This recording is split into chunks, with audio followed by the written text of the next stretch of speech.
This podcast is hosted by RPP. The following episode contains coarse language, violent themes, sexual references, and the really creepy stuff. If you're underage, turn off your device. Normal people, Esther, don't just go straight to demonic infestation like we do. Because the government was also freaked out about Furbies. They might be dealing with a demonic possession. Meanwhile, as she's on top of him squeezing his throat, she's screaming, "Who sent you here?" And they started to move towards her really fast. What are these? Australian aliens.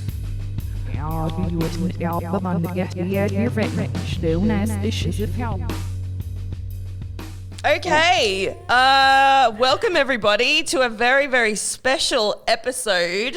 It's an episode that we're doing with our very good friends over in Louisiana, O for Art's Sake. I'm Gemma. And I'm Hillary. And we also have with us Esther and Jeremy. And today we're going to be mishmashing our podcast together. As you know, we talk about dark, creepy things. And Hillary and Jeremy, they talk about art. So we thought, well, why not bring them together? Frankenstein. Mash it up. Mash it up. Absolutely. Absolutely. Anyway, tell everybody a little bit about your podcast so that everybody on our listeners know what it is that you do. Right on.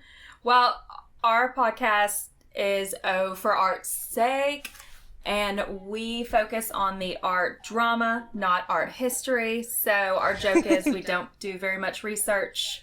But my God, the stories are amazing. We Google. We Google everything. Google, Your stories are very interesting for not very well researched, to be honest with you. Like, they're really interesting. Like, are you throwing shade? No. I mean, I think our definitions of not very well researched are very skewed. We love to basically go in and make every single artist that we're picking apart a drunk housewife. That's I love that concept. With 25 cats. Sense of self. That's me. Oh my God, it's me. Andy Warhol. Andy Warhol had 25 cats. And lived with his mother. That's the weird part, you know? It's like, you're way too old to live with mommy. Guys, you're spelling out my current life. Huh? You're spelling out my current living situation. I live with my mum. I have 7 cats, and I'm drunk a majority of the time. Girl. But you're not 50. You're not 50. There is still plenty of hope. All is good. Okay, well, shall we get started? We're each going to be doing a story for the other ones. Chris is holding up a sign saying, introduce ourselves as I think my art is haunted. I don't know how we're going to use that, but it's in the record. We just used our applause button. We've got like a proper DJ booth, and it has like a studio audience. Okay, so trigger warning, we're about to ruin your Saturday night. Hang on, it's Friday where you are, isn't it? It's Friday. Yeah. What? Okay. We've got one more night, so You guys are in the past? It's Saturday here.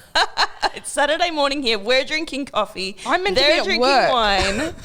And side note, one thing that I noticed that is so fantastic about it, whenever you guys do a launch, y'all are always like, oh, well, it's coming up, it's coming up, it's coming up. We get it a day earlier than the rest of your people. I don't understand how that works. That's too hard. Because our episodes come out on a Thursday, but they get it on a Wednesday. Oh no, it's making me car sick thinking about it. I can't. Don't look out the window. Don't look out the window.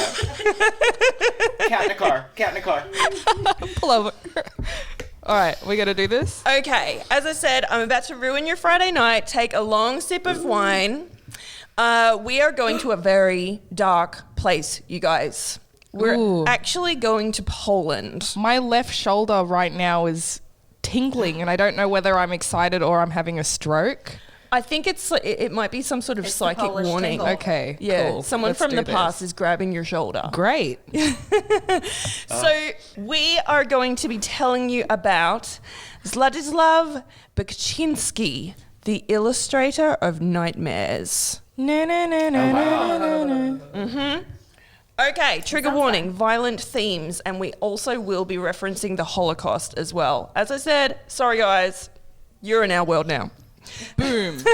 My sources were Wikipedia, culture.pl, famouspainters.net, theculturetrip.com, Bekchinsky Gallery, demilked.com, museum.sanok.pl, the Dachau website, theartaholic.com, and In Praise of Shadows, the YouTube channel. There was a lot. I'm ready. Damn. And not one of them was Google. I'm ready. That's what we were citing. No, Wikipedia everything, was and there. Jeremy was like, "Where's our sites?" I was like, "We don't do I that." went, it's in there somewhere. Just say Wikipedia, we'll believe you. Just say, You can't save us. It's too late. That's great.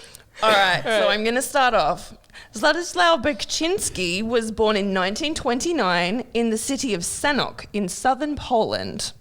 He survived the Holocaust and began making art despite Poland's Soviet government frowning upon creative arts.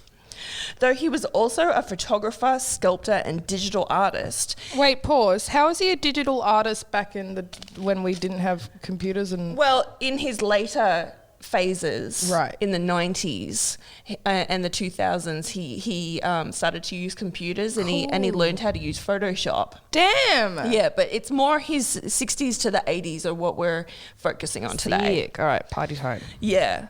However, he is best known for his dark depictions of hellish landscapes featuring skeletons, abandoned buildings, graveyards, crucifixions, and masses of lost souls walking aimlessly against a backdrop of lands not unlike those associated with a nuclear fallout.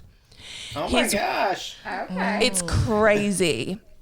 His work was described as dystopian surrealism. Yahoo, guys, party time.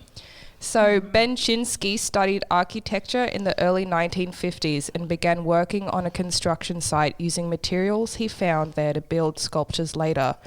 We can clearly see his training in architectural design in the later paintings with giant figures made from endless layers of scaffolding and stone columns, while smoke and fire emanates from their interior cavities. Ooh, I've got a bit of smoke and fire emanating from my interior cavity, Gemma. I don't doubt. He also worked for a bus company called Autosan, designing buses until 1970. Many of his paintings featured abandoned cars and buses or vehicles stuck on mountains of skulls and bones. That sounds Y'all, like that our does not current track. public transport in Australia. Yeah. If I'm not So his early work was mainly surrealist photography.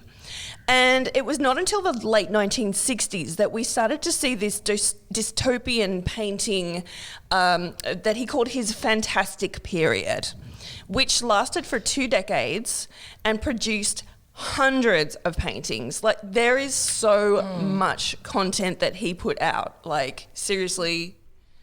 And they're there's a so lot. detailed. That's the crazy thing. I know. They're like photos. Yeah, it's- the detail is just like Insane. Oh, it's so good. Yeah. And he never titled his paintings. He preferred the viewer to make their own interpretations of his work without any form of prior suggestion. He actually said, "If I had something to say, I'd write it down. Meaning is meaningless to me." That's deep. Of course, you know. It is also difficult to find much formal documentation of the years in which his paintings were produced, which is frustrating from an art history perspective. He also burned a collection of works in his backyard sometime in the early 1970s after deciding they were either too personal or not good enough for exhibition. It is worth noting that he suffered from obsessive compulsive disorder his whole life. The works he kept for himself he called domestic animals. Many of his paintings seem to feature imagery from the Holocaust, which we will talk about a bit later. There is also not a huge amount of information about his life in the war, but considering he grew up very close to a Jewish ghetto, we can assume he saw some terrible things. We will look into some of his paintings that reference the war a bit later. Yeah, I couldn't find anything about sort of his childhood at all. Even though, you know, he lived through the war. He would have been in his early teens, I guess. But I'm presuming there's something about that time he just didn't want to talk about it. He wanted to bury it. the only indication that we have of what he went through is through the imagery of his artwork. Sorry. Did you say that he went to a camp, or we don't know that? We don't know anything about his childhood. He lived very close to a Holocaust ghetto. I know that there was one just outside of his town, but I don't know if he was put there Never saw one. as a prisoner. I don't know if it's something that he just witnessed. We don't really know what he saw or what he went through in the war. I mean, I'm sure he had family Oh, I bet. that was taken directly to concentration camps. He So must have. He's probably really messed up. Yeah. And Maybe. maybe he's, I don't know, maybe documentation and stuff from his childhood has been lost and there's no, like, you know, birth certificates and his family records and there's a lot of people from that generation, they just didn't want to talk about it. totally. Yeah. So interestingly, Bekchinski never went to art school. Although he was offered a scholarship in 1961 for the Guggenheim Museum in New York. Damn. Oh, wow. But he refused because he didn't like to travel. He actually didn't like to leave Poland. He didn't like to go overseas. He just liked a very simple home life. He didn't even go to the openings of his own exhibitions. Apart from the architecture course that he did, his art seems to be just completely self-taught. He painted often on wood panel rather than canvas. Awesome. And he used oil and sometimes acrylic paint. He also produced some line drawings too, which these were before his painting. So a lot of his line drawings that I saw tended to be from the 50s and early 60s. And the subject matter did hint at his later artwork, his later oil on wood panel work. Okay. Though he was a huge fan of classical music, Bekchinski's work has been a massive influence on the heavy metal industry, and his images have appeared on the covers of many metal albums. Shut up. Which ones? There were a lot of doom metal and black metal bands that I had never really heard of. There was a whole list on Wikipedia. There was a lot. His imagery was also the inspiration for elements of the upside down as seen as in Stranger Things, namely the Demogorgon creatures. His influence can also be seen in films such as Pan's Labyrinth, which is one of my favourite films ever, since its director Guillermo del Toro's. Guillermo del Toro. I've been calling him del Toro's my whole life. Oh my God, guys, fire me now. You can call him GDT. GDT, what's up? In the house, is a huge fan of his work. He said, in the medieval tradition, Bekchinski seems to believe art is to be a forewarning about the fragility of the flesh. Whatever pleasures we know are doomed to perish. Thus, his paintings manage to evoke at once the process of decay and the ongoing struggle for life. They hold within them a secret poetry stained with blood and rust. It reminded me that comment of, remember last season we talked about the catacombs in Rome of the death, the skull. The monks. Yeah, the monks. And there was writing on the wall. I think it was written in 5 different languages saying, what we are now, you will be. What you are now, we used to be. Ooh. So I think it's a similar line of thought. Yeah, very dark. Yeah. In his later years, Bekchinski experienced a great deal of tragedy. In 1998, his wife Zofia died, and 1 year later, on Christmas Eve 1999, Bekchinski discovered the body of his son Tomaz, who had committed suicide. He was unable to accept his son's death. In February 2005, at the age of 75, he had an argument with his housekeeper's son, 19-year-old Robert Kupik. Kupik wanted to borrow some money, the equivalent of around $100. When Bekchinski refuses to give him the money, Kupik stabbed him 17 times and the next year was sentenced to 25 years in prison for murder. An accomplice was also sentenced to 5 years. Soon after, the Burning Man Festival created a giant T-shaped crucifix to commemorate the artist. Have you guys ever been to Burning Man? No. No. No. It's a different group of people. Okay. It's definitely, I've always been very interested in it. It just seems so interesting. Like, the sculptures are incredible. and the amount of work that people put in just to go to this one festival. But y'all, that dirt they're walking around in is like limestone or something, and you have to get it off of your feet with like lime. I don't know. Really? There's some- Legit? there's Oh my God. There's some weird element that's in that. So you see all these people walking around with these heavy boots. It's because wow. the dirt will burn their feet. No It's like way. lunar. There's something off with it. Yeah. I think Bakchinsky would have loved that. It's very He probably kind of would. It's like a hell dystopian. landscape. It's like a hell landscape, yeah, or like Mars or something. Totally. That's exactly what it's like. Wow, I Except didn't know for that. Tons And of I guess you're drugs. breathing it too. Yes. Yes. It's like Random. a pumice stone for your whole body. Wow. I guess that's why you have to take a lot of drugs to go there. Whereabouts is We it? should go. Can you imagine? And can you even imagine? What state is it And in? then we could make the bonfire for him.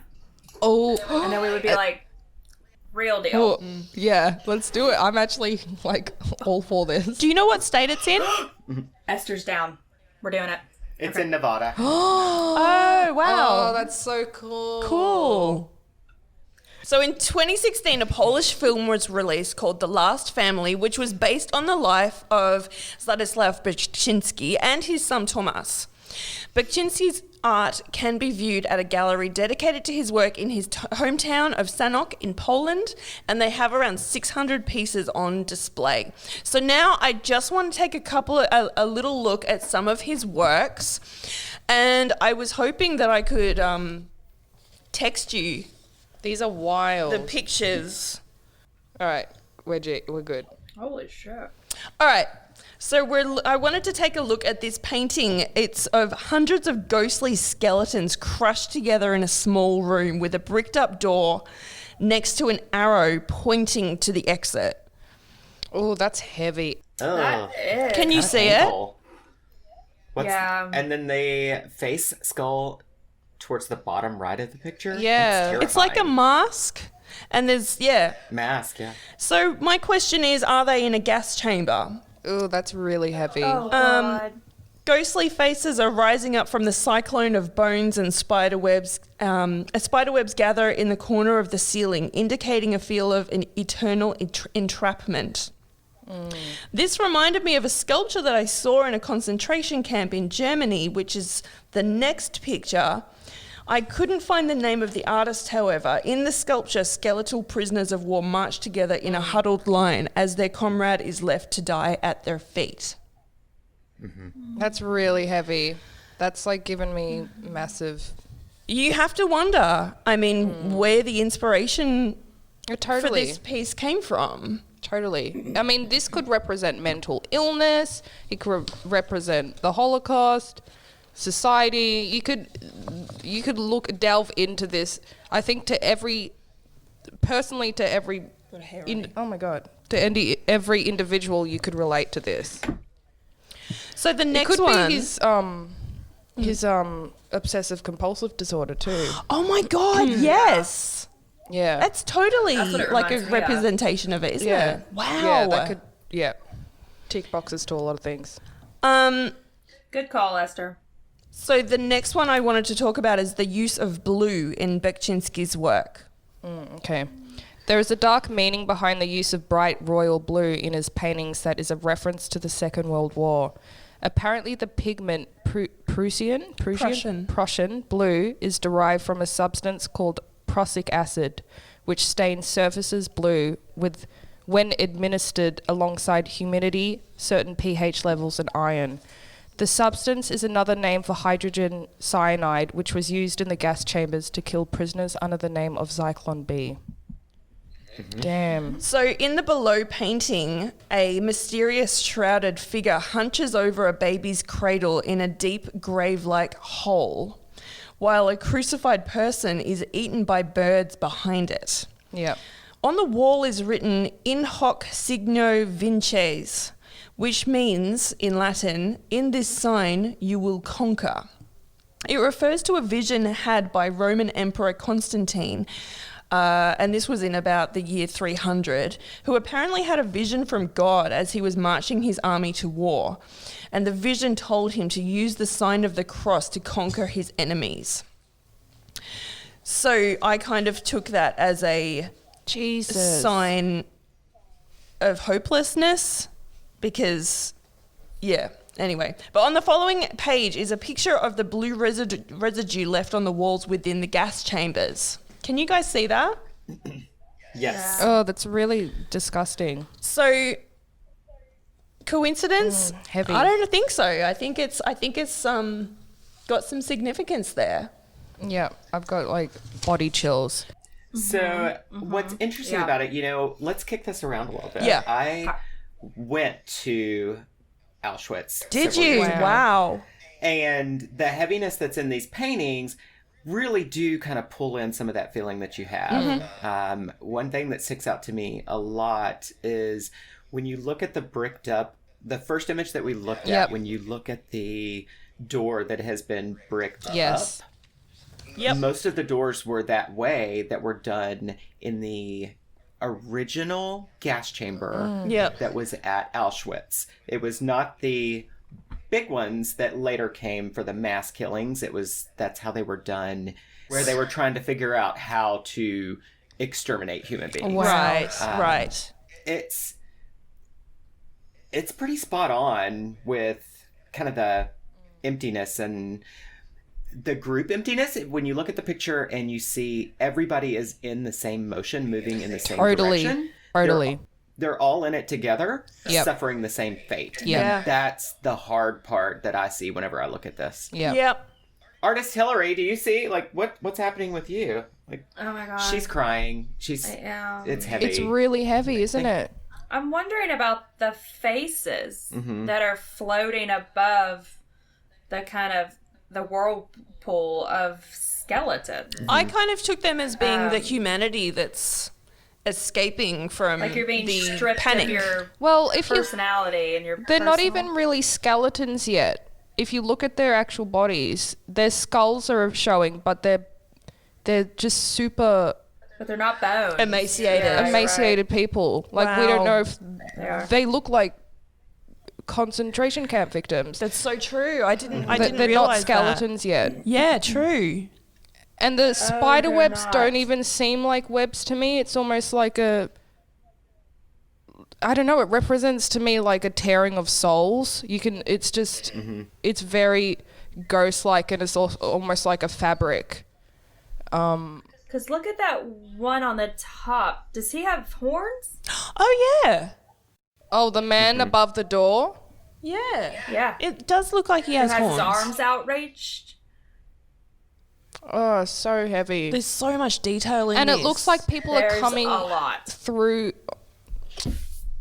It's I don't know, I think to me it just represents how many people have been in the chambers, because if we look into the background, they're kind of morphing into it's like they're coming through the wall. Yeah. I think it just represents the huge mass of people who are murdered. Yeah. If we're looking at it from a perspective of the Holocaust. I just noticed this face right here.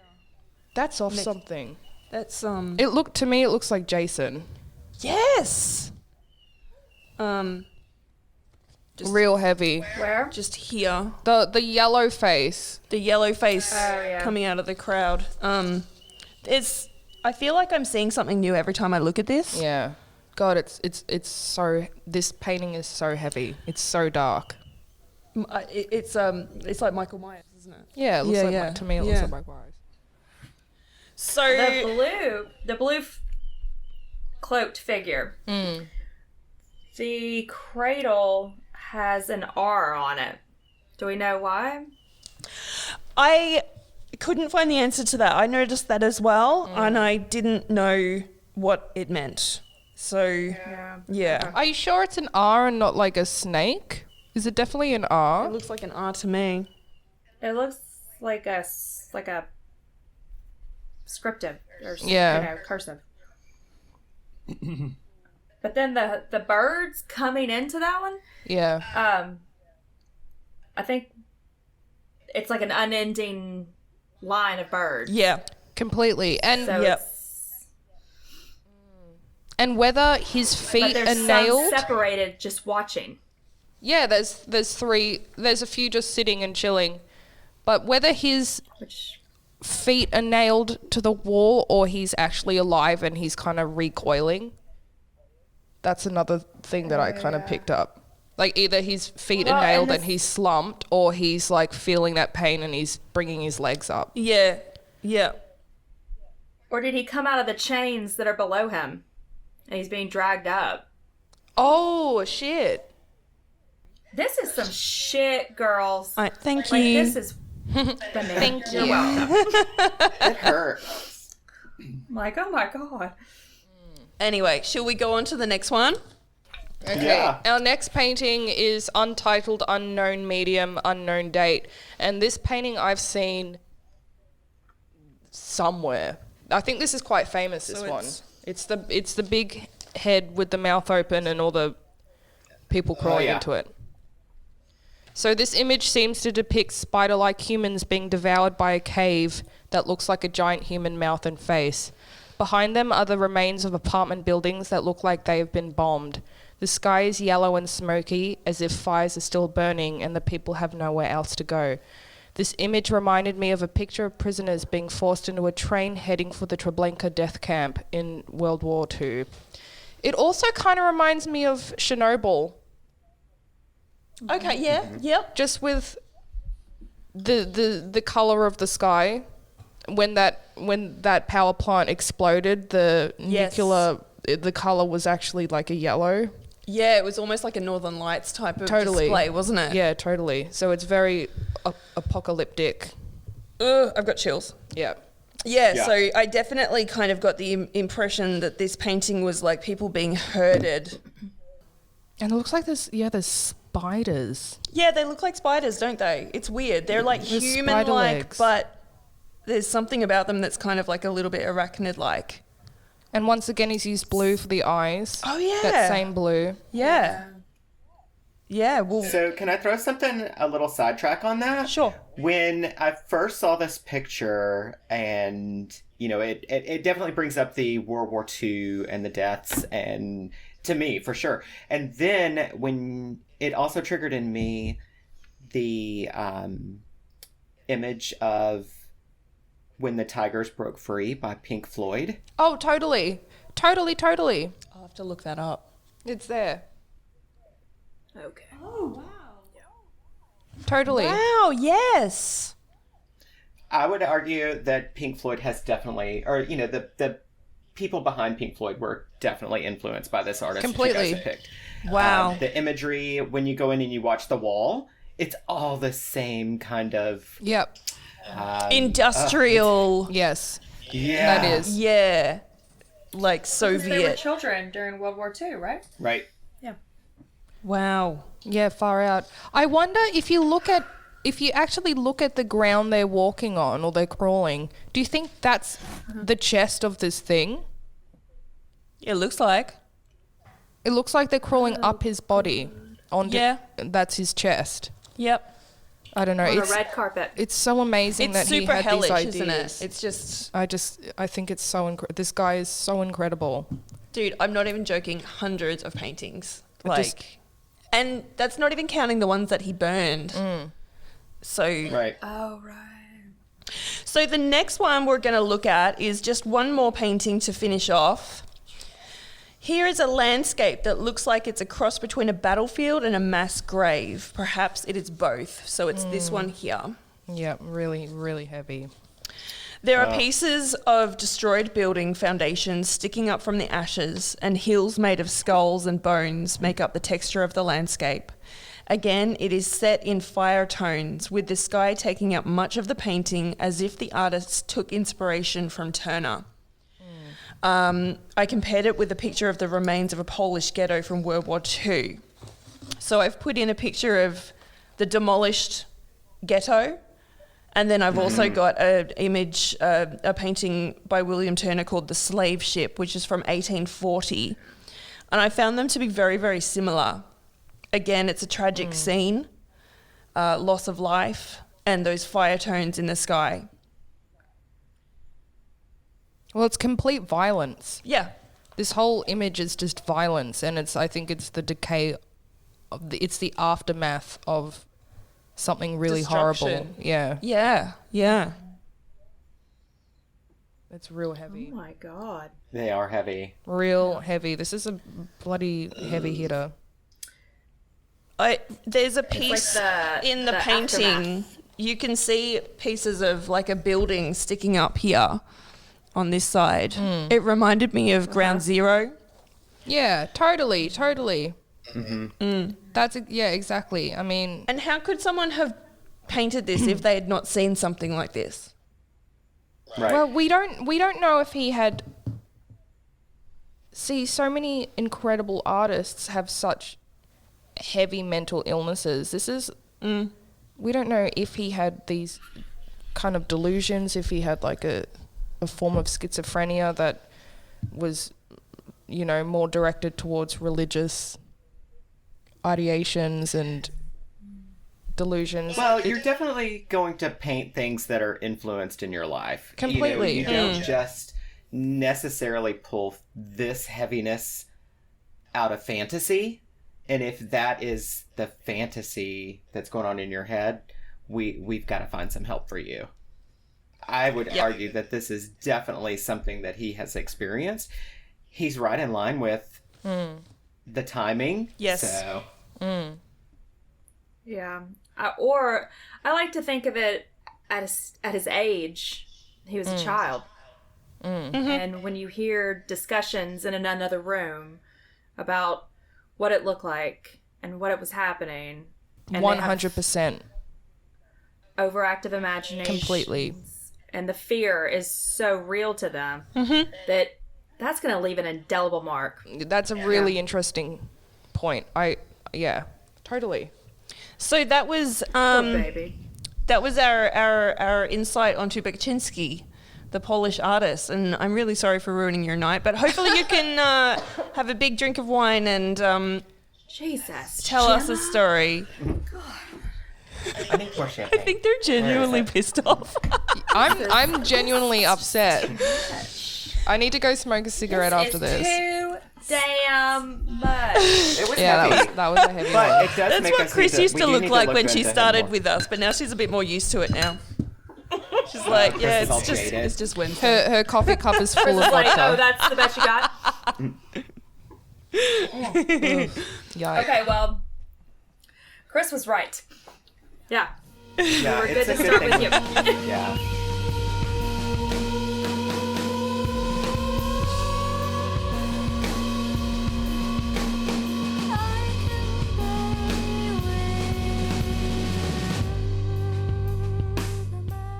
Do you guys want to talk about the auction item?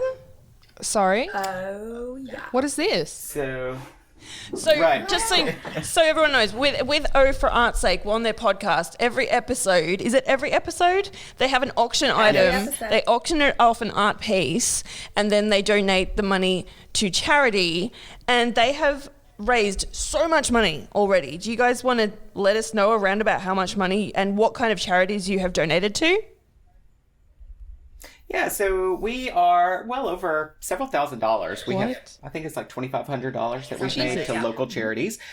They're anything from the Deaf Action Center here in Louisiana to the Northwest Louisiana YWCA. YWCA, and then who else have we done? The Philadelphia Center, which benefits AIDS and HIV outreach Wow. to our community. We've even gotten all of our kind of fans to raise money for the National Suicide Prevention Wow. Hotline. You know, so it's You're such $1,000s. better And people it's than me. usually- Us. All I do is Well- make people cry on a Friday night. No, That's what no. I'm good at. It's okay. Well, so Hillary, go ahead and describe what the auction item is. Well, it's a hybrid. I had to take the hurricane that is, I think my fridge is haunted, Yep. and the absolute Shit dumpster show. fire that, oh, for art's sake, is. Throw them together. And anyway, we have this great piece where it's a quad It's a refrigerator. It's each one of us. With our heads in the refrigerator. Are you legit? I'm gonna. Yeah. Too Yay! legit to quit. That's so cool. That is a dream. So, and we are going to leave it up to you guys. You tell us where you want the items to go to. Well, we were discussing it in our Instagram conversation, and when we were putting up, I was thinking about donating it to the Stephen Lawrence Foundation in the UK. He was a man of colour who was beaten up as part of a hate crime, and his mother put together this foundation about 20 years ago, I think it was. And they do some really amazing work, and we were just kind of thinking, considering what's going on at the moment, be great to do our part and Totally. donate some money to a Black Lives Matter associated charity. Perfect. We agree. I think we both agree, and we both love that. Cool. From what I understand, that does sound familiar. Don't they focus on advanced education or even just education for minority groups? Yep, which is Super cool. so good.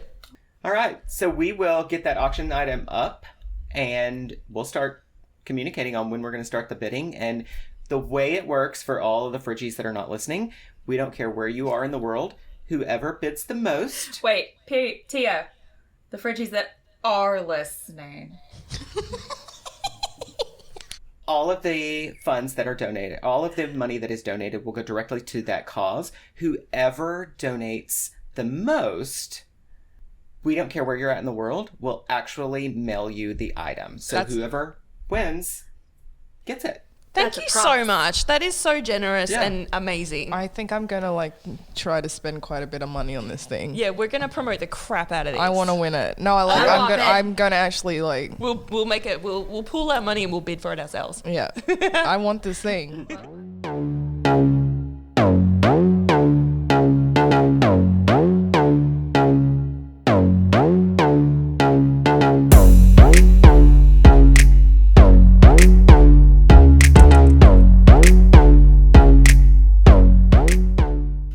Are we ready? We're ready. Are we on the train? Let's do this. If it's a story I think it is, I'm super excited because it's the one I actually wanted to do. Did Chris narc? No, Jeremy held up the paper. Man, it happens. Whatever. I'm drinking. I can't help this shit. You know we're 2 bottles in at this point. Stop it. Let's go. Hillary. Woo! Let's Who are we this. doing? Okay, so you girls, you gave us a real heavy one. We got to lighten this load up just a smidge. Just a scooch. Yeah. All right, so everyone out there listening, welcome to The Crime Boy. That's who we're doing. Yes. We're doing Yes. it. So, The Crime Boy.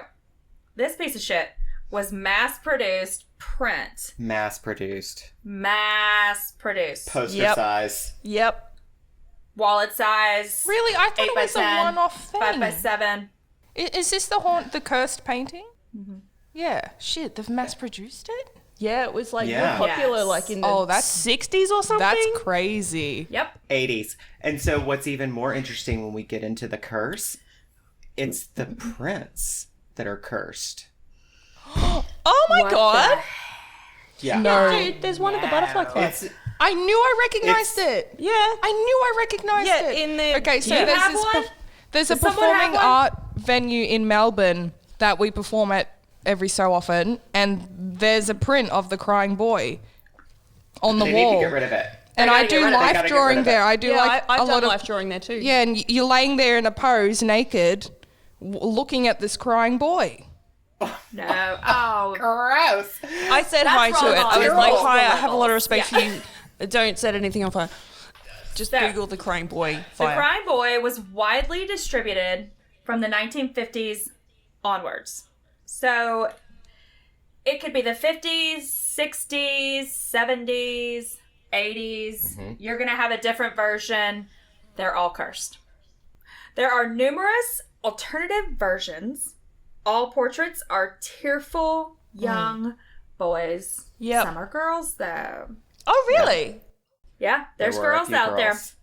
Oh, wow. This is not just for the boys. In addition to being widely known, certain urban legends attribute a curse to the painting. The paintings feature a variety of tearful children looking morosely straight ahead. They are sometimes called gypsy boys, although there is nothing specifically linking them to the Romani people. So, I have a problem with this. So that's the Cliff's Notes that you get from the Wikipedia. Now we can break it down and what is really happening with what's going on. Okay. Because they started out in Italy. And I don't know if you've ever been to Italy, but every freaking corner has an artist on it. Mm-hmm. And they're all selling They're peddling. boats. They're making or- money. I mostly saw people like selling counterfeit like designer bags and watches. And then the police come down the road and they grab all their stuff and run. Wow. See, I thought you guys were going to say that on every corner in Italy there's a crying boy. I'm like, that's a bit weird. Oh, God. I hope not. I missed him. My mother was the crying girl when she was robbed in Rome. So Oh, I don't blame her. Oh, that's awful. No, she no. almost had it coming. It's not. Yeah. She had it coming. No. You don't fan yourself with American dollars Right. and expect Oh, to be fine. no. No. Well, she didn't quite do that, Yeah. but... I mean, she Oh, may have had on a hat God. that said USA and a fanny pack and a camera around her neck. But how do you tell your mom, Mom, go back in and change because you look like a fucking victim? Oh my You can't. God. And so what happens? She gets rickrolled. She got rolled in Rome. Oh, Oh, no. wow. Yeah. Oh no. You'll get rolled in Shreveport. Right. I mean, Worst crime per capita. that's right. Cheers. Okay. So, this whole thing, it started with just people buying cheap, ready-to-go paintings, putting them in a suitcase, and going home. Yep. Eventually, it became a print issue, but we'll get to that later. But the whole gypsy curse took decades to kind of come to fruition. So I feel like it was more of like a pointed attack than an actual gypsy Romani curse. So, because those people are powerful. I'm not playing with them. Okay. So that is the beginning. So that's kind of the intro of the painting. When you look at the curse that they're talking about, around 1985, there's some British tabloid paper, The Sun. I guess it's kind of like our national inquisitor. What do you guys have? Yeah, the sun's really trashy. Okay. And so in 1985, they run this story about multiple houses catching fire while this painting is in the house. Houses are completely burning down to the ground. They're losing everything that they have, except for this painting or this print of the crying boy. Sometimes a crying girl, but it was predominantly the crying boy.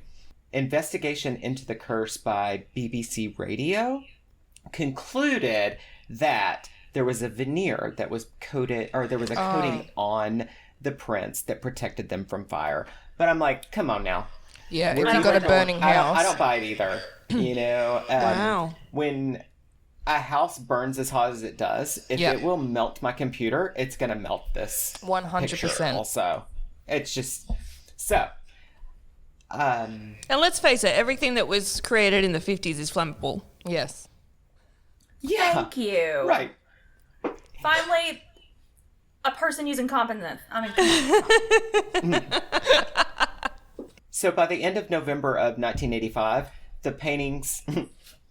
I've lost it. So by the end of November 1985, there's so much hysteria that's going on within the United Kingdom about these paintings that the Sun actually had to step in and organize a bonfire. There were over 2,200 people in the United Kingdom that brought these fucking prints because they believed that their house was going to burn to the ground. But First did the of all, bonfire even let's talk burn? about... Isn't the whole point that... Wait, start again, Esther? Did the bonfire even burn? Thank you. It's the Sun. You said it was garbage. They organized it. So the painting that can't burn, we're having a bonfire for it. Yeah. Why not a Makes total shredder? sense. Yeah, You know, just a shredder fest. shred fest. Right? If they were smart, like confetti that shit.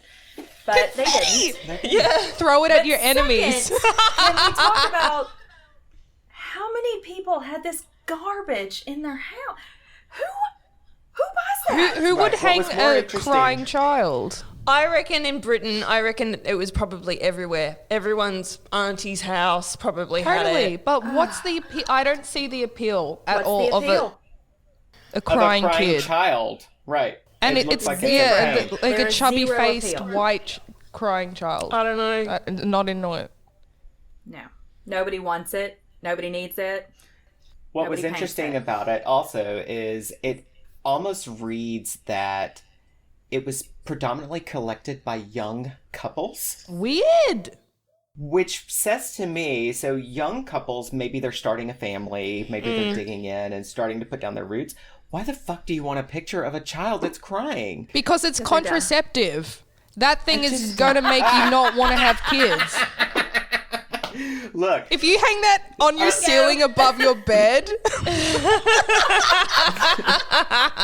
yeah, You would not that's gonna wanna have that's the sex. perfect pull-out method. No, like from here on out, I'm gifting one of these to newlyweds. Yeah.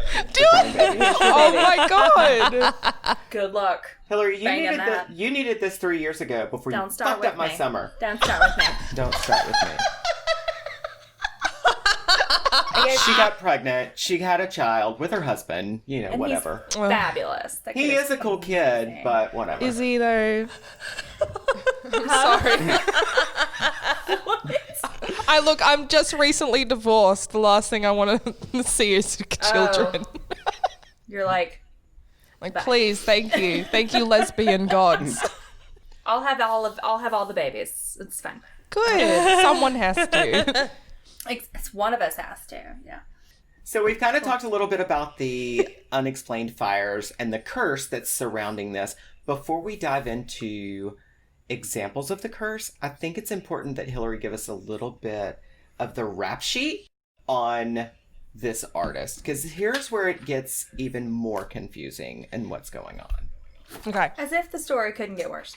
All right. So Everybody pause for a second. You might want to get a pen and just write down a few key names in this. I'm gonna do it now. I'm going to remember him. I'll be there's fine. so much going on. I'm going to write them down. there's a test later. And all of the names are for the same person. What? Okay. Giovanni Bragolin. Wait, are these or the names? Bruno. You really don't have to write them down. But Sick. all I'm of not. the names As soon are as for you the said same Giovanni, I'm like, I'm out. Giovanni Bragolin. I can't spell that. So there's Giovanni, Bruno, Franco, Angelo, and that's it. That's it. Oh, So four. 1, 2, 3, 4. 4 people. They're all the same person. They're all born in 1911. And they were painters. I believe it was outside Venice after World War II, I guess. Yeah. So I'm not really sure the backstory here of how you take 4 people and become one. Yeah, or this one is where it's person that becomes confusing. 4. So is it this painting? It can be attributed to possibly 4 different artists, or one artist that used 4 different pseudonyms. That's the thing. So we're thinking that it points more towards one artist with 4 different pseudonyms Okay. Right. because of the style. So, but again, it's Venice, it's Italy. Who did he owe money to? Did he not have a license to vend or something like? I can't quite figure it out, and neither could the son. That is And weird. That Neither is could the really son. weird. Neither could the son, and they work like 1.5 times harder than me. So neither could the BBC. BBC. The BBC. They couldn't really figure it out either. So, okay, so we're just going to call him Giovanni. So Giovanni starts doing these paintings, and he was an academically trained painter. He went to Venice after the World War II, and he became a painter and a restorer, which a lot of artists at that time did some major, major restoration work. Thank the Lord. But then he started making these little paintings to sell to tourists, Right. because obviously Rent is due. rents due. But also, once World War II was over and they kind of hit their stride in the 50s and 60s, people were traveling a lot more globally than they were before. So I think he just war saw breeds technology. War breeds technology. Mhm, Gross. it does. Yeah, true. True, but gross. Yeah, it's gross. So anyway, he sees lots of rich little tourists running around, and he's like, cha-ching. So something twisted inside of him paints the crime boy. According to this journalist, Dr. David Clark, who did all this research for some weird website that he found a new way to like put 14, but it's like FORTEAN. Yeah, the guy basically made a blog for himself back in the early days, but created it as a website, which is a very big rabbit hole that, feel free, it's a lot. Okay. Right. So he's got Giovanni on there. He's got Francote on there. He assumes they're the same person or he assumes they're pseudonyms for this Spanish painter. So he thinks that Giovanni is actually Bruno. Somebody else thinks that Bruno is actually Giovanni. Does it matter? No. So the real story hits that they find evidence that this guy named George Mallory and this guy named Don Benillo, remember those two names? They never existed. Okay? So even though we've got Franco, Angelo, Giovanni, and Bruno, we know they existed. We know the paintings existed. But we got these two people that float in and out of all the stories. And then it gets really twisted. Mm-hmm. Okay. So no one really knows where this painting came from then? Right. At this point, anyway. Nope. So doesn't that lead to it being even more cursed? And Definitely mysterious. From the depths of hell? But at the same time, I don't really give much credence to anything that the Sun says. I mean, if we went down to like a charity shop now and got the painting, there's probably a signature right at the bottom. But Yeah. But who would it be? Who knows? You got a 1 in 4 shot of getting Giovanni, apparently. Okay, so all of these dudes painted about 20 to 30 different versions of this. So we'll just say the artist churned out 20 to 30 different versions of Crying Boys. And they were all basically sold in Venice, a little bit after World War II. And then the prints, and this is the most disturbing to me, became something to be sold in department stores. Right. What on earth? Again, I ask, who the F is buying these damn things? Like, I don't know. real It dollars doesn't seem that or weird to me. Whatever. Just having, being born in the UK, it can be a depressing place. Oh, okay. Fair. I'm just not that surprised. See, we grew up being told, I'll give you something to cry about. Right. Cue Donald Trump. God. It's gonna be huge. Okay, so they're being sold in department stores around the 70s. Then there's this other chick that gets involved. Mm-hmm. Apparently, she released a bunch of crying paintings. And they were regarded as cursed as well. So, is it a tactic to sell? Or are they actually cursed? Why would they sell if people are saying that they're cursed? Well, think of Ouija boards. Well, that's Think true. of Ouija boards. Yeah. They sell those at Target. Yeah. People buy weird shit. Crap. Okay. So, the worst part, as far as being an artist goes, is he was almost never paid royalties for his prints. For the prints. I feel I'm putting some bad juju on the prints with that. Yeah. My thing, though, when you look at it, if you put this much work into camouflaging, hiding, disguising who you are as an artist, you fucking deserve what you get. Maybe the mob was after him. Yeah. Bullshit. If you're selling that many paintings, you can get yourself out of some mob problems. True story. So Yeah. it's his fault that he didn't get paid. I'm sorry. He should have got one name, stuck with it. Like Cher. Yeah. Cher had one name. Cher has one name. That's it. Madonna. And You look know how I don't successful she Madonna, is. But and look how much money she's got. She could buy all 4 of us twice. So I have this Yeah. idea that Bruno Amadeo was the original person. I think that that's the name of the real painter. I think that he saw this niche and he realized they were selling and he needed to make more. And so he asked a few other people and maybe they just sold them and he came up with these names and he just said, oh, your name is Franco Sevilla and you're the artist. But it's faster for him to be working in the studio painting than it is for him to be doing sales on the side of the street. I gotcha. So I think it was a little bit of like... like a conglomerate. Like John Grisham. Or like Walter White. He's there producing the product. Exactly. Like Andy You always had a Warhol. kingpin. Mass produced. Mass produced. It's a pyramid scheme. So, examples of the curse. Let's talk about the fun stuff. Yeah. We can't The find creepy anything to things. tell you where they came from, but this is the good shit. Oh, she's talking about our sources. They were Google, Wikipedia, The and Sun. One of my favorites, the very first one that stuck out to me, a woman says, a mother, I don't know, mother of 3 or whatever, shortly after she bought the painting of the crying boy, guess what happened to her son? He He cried. caught his private parts on a hook. Ew! What? He caught his private parts on a hook. I don't know how big the hook was.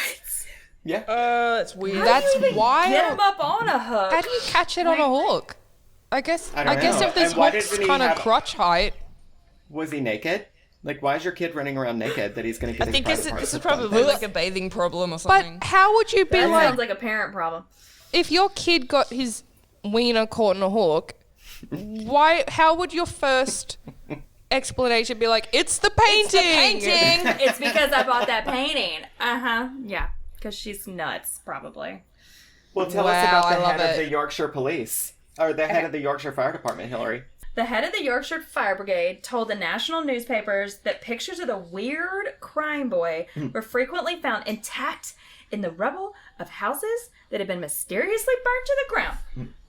Journalists had asked him if he thought that the picture was evil and could somehow start the fires, and the fire chief, ready, refused to comment. Let me explain this. From a paperwork side, arson takes 2 to 3 times more paperwork than a freak accident. So if you look at me and you say, do you think something weird caused this? You just tripled my workload. If he goes, yeah, probably. Then it's arson. So no comment is Oh. like... Efficiency. Okay, so no comments getting people talking about a curse. Right. Exactly. I see through the fire brigade. I'm reading them. He can take several seats. Just 6 months after Dora Mann said that her house burnt... Just 6 months after Dora Mann purchased the print... What I you think say? am I Are you drunk? reading? Are you okay? I think I've sat too long.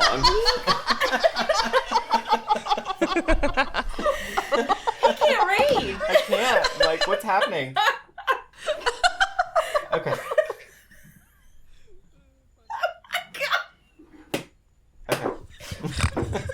I mean, I think I'm a little Like, buzzed. get your shit together. I'm trying. Read. All right. Okay.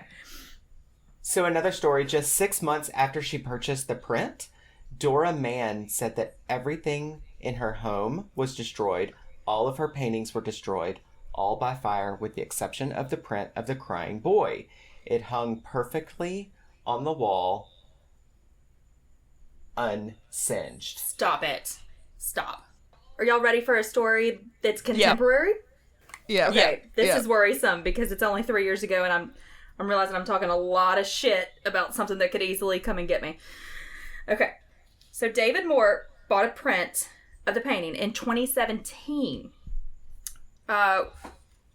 thought that when he got it in the frame, it looked as though it had been on. Oh, it had been in a fire. Wait. Yeah. So he's looking at it in the frame, and he thinks that it's been. It's got some fire damage on it. Yeah, so he buys this painting is that's the already curse already been in a happening fire. to us? This is terrifying. So now they're living through the fire and being rehomed. Right. Like some kind of creepy Whoa. humane So they're society not. for cursed So they're paintings. damaged, but not damaged enough that they can't be resold. Right. Oh, that's So the curse lives to curse another day. It does. Just keeps and going. they have to get stronger. And You know? I bet you can get these paintings like in secondhand shops. Totally. Today. It's like the gastrovirus that just keeps going and destroying people. Destroying people's toilets. Yeah. So even in 2017, so what happened to the guy after he told people on the internet that he had the painting? He says that nothing has happened yet. Air quotes. Yet. But Well, it does it's- look like it's been in a fire. But it's 2020. Yeah. Maybe that's what's happened. We've had Maybe some time. that painting We have has. We need to give him a sometime. call. David Mort, we're coming for you. He Yeah. put his whole name on there, so it's up to him now. I saw a person that was on one of Zach Bagans' shows, you know, the dude from Ghost Adventures. He's got a show where he talks about cursed objects. And someone had this painting of the crying boy that I think he actually flew them from Britain to show him the painting. You kidding me? Yeah, I'll have to find it. I'll send it to you. Why wouldn't he just go to Britain? Because it had to be in his spooky studio. Such a douchebag. He gets That people from is- all around the world with like different Don't boxes sue and me, stuff. Zach Bagans, whatever your name is. Bagans. But Bagel that's bites. super Bagel rude bites. to put that painting on a plane with a bunch of people who don't know. Yeah, not a good plan. Oh, Chris has Yeah. got Well, Put it on a plane. exactly. I don't like that at all. Chris has got an eBay up, and we're currently looking at some of the Crying Boy for sale. It's Oh, we Two got- hundred I and got $71 on Etsy used. a used Crying Boy. 200. They're all used now, I think. Jeez, there's a lot of Yeah. them. But I want to know, what is your insurance going to pay out if your house burns down? Well, That's that's the it. thing. Like, that's I mean, I if it's totally guar- agree if with that. it's- Yeah, so it's guaranteed. Like, you know, if the curse is real and it's going to burn your house down, and you know you've got to get out of this house note, what's your insurance payout? Yeah. Is it worth $250? Okay, we're crossing into fraudulent land. We're gonna I back mean, I'm up not out going of to it. do it. Yeah. Even though I did Yeah. print one out that I'm a little worried that because I printed it. Look, it's lost in here. He's lost the picture of the crying boy. Oh, it's somewhere in the house. So, It's so on the do y'all want floor to in know flames. who people think the crying boy is? This is where it Yes. gets a little creepy. Okay, this is kind of sad. It is kind of bizarre and sad. Okay. So this guy named George Mallory that I brought up earlier. I asked you to remember George Mallory and Don Bonillo. So George Mallory was a retired school teacher who claimed that he uncovered the truth of this whole thing in 1995. So Mallory claimed he tracked down the real artist behind the controversial portrait. It was on an old Spanish postcard. The artist named was Franco Sevilla, who lived in Madrid.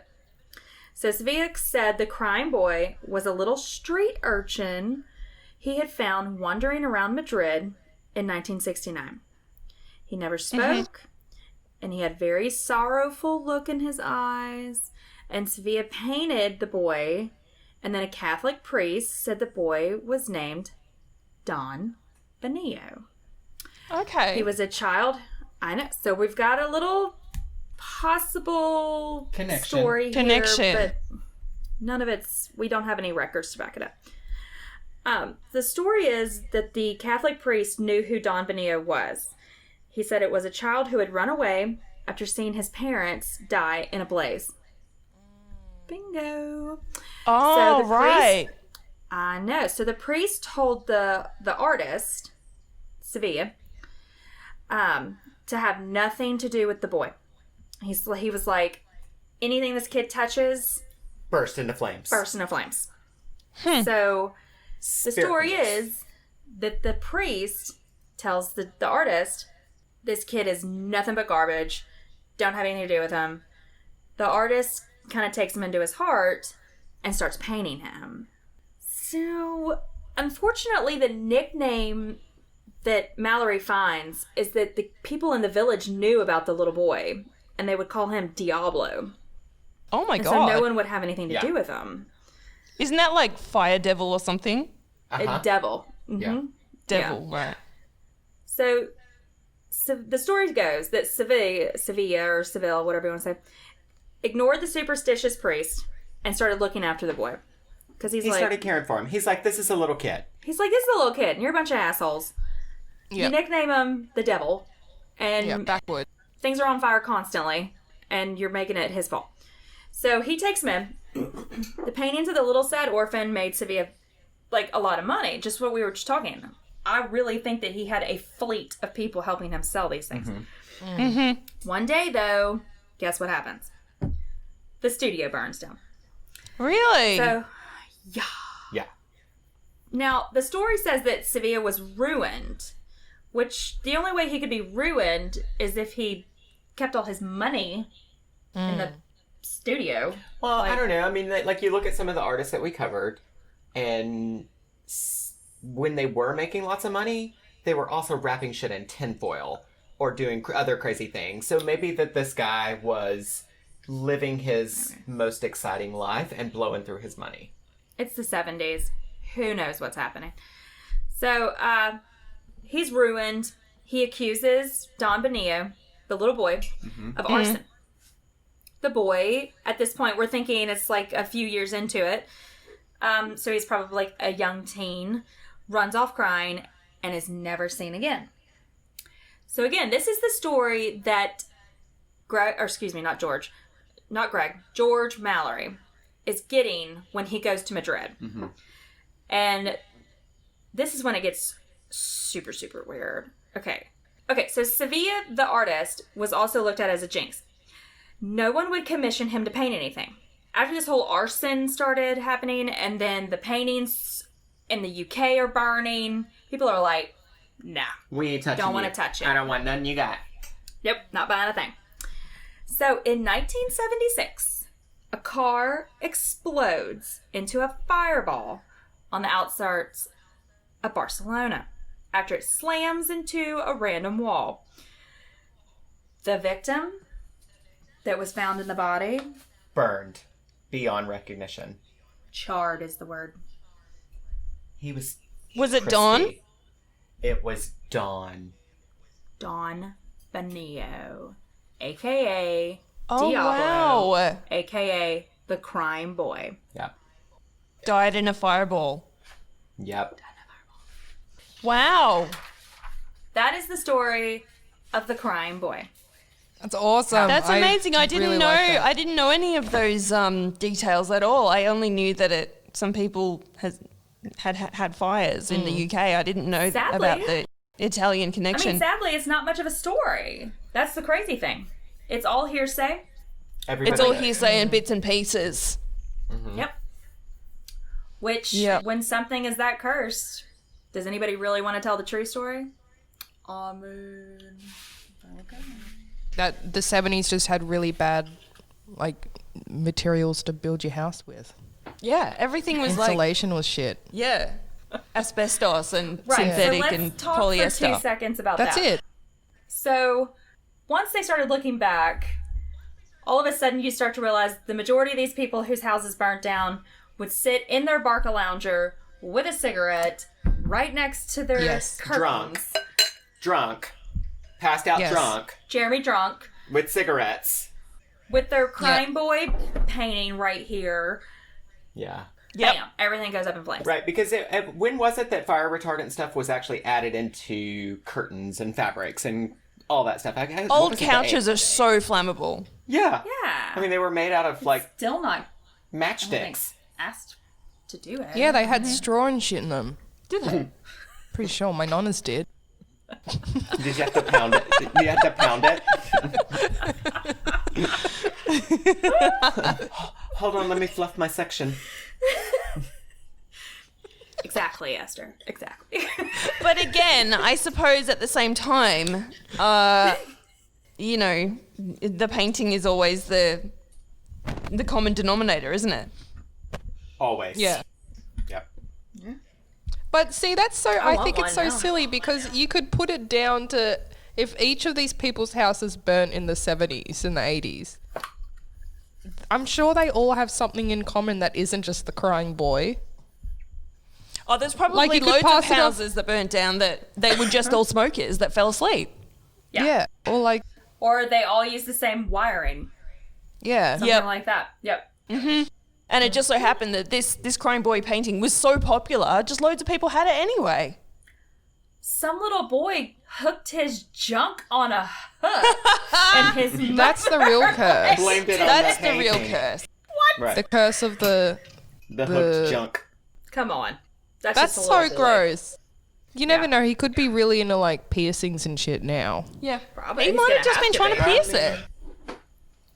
Yeah. He's like, Well, oh, you Mum, know. I got it caught when I was walking past. That's just what they said. Having a Yeah. little boy, totally possible. You're like, how did you even get up there? I just found myself up here. I just found I just myself woke up and this is where I was. with my dick out. Gross. Right. So, yes, I think the majority of it was poor decisions. And then, like, okay, I'm going to say something really terrible.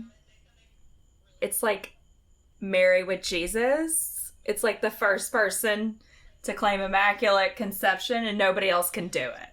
So it's like the one Yeah. person Yeah. like falls asleep with a cigarette and they're like, oh, it's that painting. Look, I didn't burn. Yes. That's all. Totally. Yep. Yeah, I gonna think so talk to as a well. priest It after wasn't that. me. The painting did it. Yeah. It was the small crying child. Exactly. So that's the crying boy. Guys, that was so good. That was amazing. Yeah. Thank you I've so never much. laughed so hard over a boy crying. Amen. So thank you. You just haven't broken enough hearts yet. You'll get there. You'll Exactly. get there. It just I becomes think your second divorce nature. attorney would say differently. She'd be like, I heard her laugh. Right. Yeah. I've often wondered if I found one of those paintings in a secondhand shop, would I buy it? But then I think to myself, well, They're ugly as hell. the Butterfly Club hasn't two. burned down yet. And they've got two of them. Two. They've got a crying boy and a crying girl. Really? And the crying girl painting has red, something like a red tear coming out of No it. way. Really? It's Yeah, the it's flames weird. are starting. They need to get it out of there. Butterfly what? Butterfly Palace? Club. Butterfly Club. Butterfly Club. Yeah. Get it out of It's there. a really cool place. It's a really great It's cocktail bar. beautiful. It's awesome. a beautiful It's really cocktail cool. burlesque cabaret bar. But Cool. All right. Well, everyone, thank you so much for listening to our crossover episode. I think my art is haunted. I hope we didn't ruin your life too much. And if we didn't, well, you can join us again next week and we can ruin your life a little bit more. Yahoo! And then tune into us and we'll make it pretty. yes, Yeah, exactly. When you've had enough of I Think My Fridge is Haunted, go over to Oh For Art's Sake and have a laugh, have a glass of wine. Everything will be okay. It's all fluffy. Jesus. Full drama. Well, thank you so much, you Thank guys. you for having us. Thank you for having us. We had Do you so have much a fun. Do you have a tagline to end with? No, let's get drunk. Yeah! Yeah. You can get drunk. Meanwhile, be creepy. but don't be a creep. Woo! Chicka, chicka, chicka, chicka, chicka.